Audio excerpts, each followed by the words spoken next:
This is the gentleman from Texas rise. I ask unanimous consent to take my 5 minutes at this time. Without objection, the gentleman is recognized for 5 minutes. Thank you, Mr. Speaker. WikiLeaks' release of classified information has generated a lot of attention worldwide in the past few weeks. The hysterical reaction makes one wonder if this is not an example of killing the messenger for the bad news. Despite what is claimed, information so far released, though classified, has caused no known harm to any individual, but it has caused plenty of embarrassment to our government. Losing a grip on our empire is not welcomed by the neoconservatives in charge.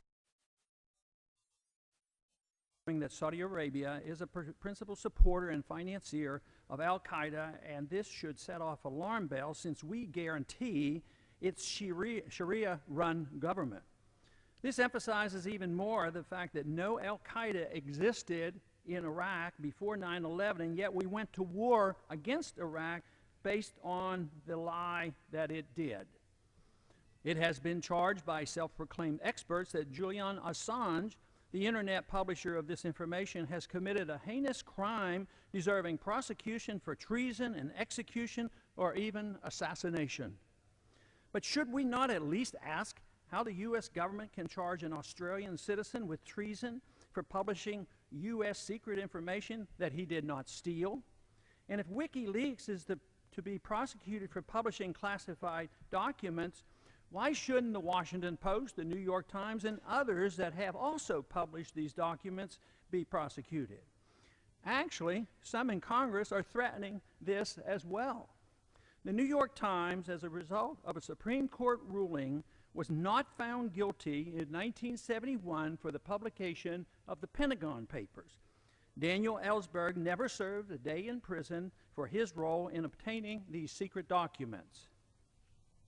The Pentagon Papers were also inserted into the congressional record by Senator Mike Gravel, with no charges being made of breaking any national security laws. Yet the release of this classified information was considered illegal by many, and those who lied us into the Vietnam War and argued for its prolongation were outraged. But the truth gained from the Pentagon Papers revealed that lies were told about the Gulf of Tonkin attack, which perpetuated a sad and tragic episode in our history. Just as with the Vietnam War, the Iraq War was based on lies. We were never threatened by weapons of mass destruction or Al-Qaeda in Iraq, though the attack on Iraq was based on this false information. Any information that challenges the official propaganda for the war in the Middle East is unwelcome by the administration and supporters of these unnecessary wars. Few are interested in understanding the relationship of our foreign policy and our presence in the Middle East to the threat of terrorism. Revealing the real nature and goal of our presence in so many Muslim countries is a threat to our empire, and any revelation of this truth is highly resented by those in charge.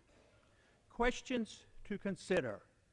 Do the American people deserve to know the truth regarding the ongoing war in Iraq, Afghanistan, Pakistan, and Yemen? Number two, could a larger question be, how can an Army private gain access to so much secret information? Number three, why is the hostility mostly directed at Assange, the publisher, and not our government's failure to protect classified information?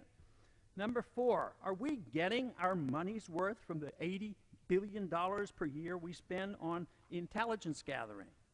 Number five, which has resulted in the greatest number of deaths? Lying us into war, or WikiLeaks revelations, or the release of the Pentagon Papers?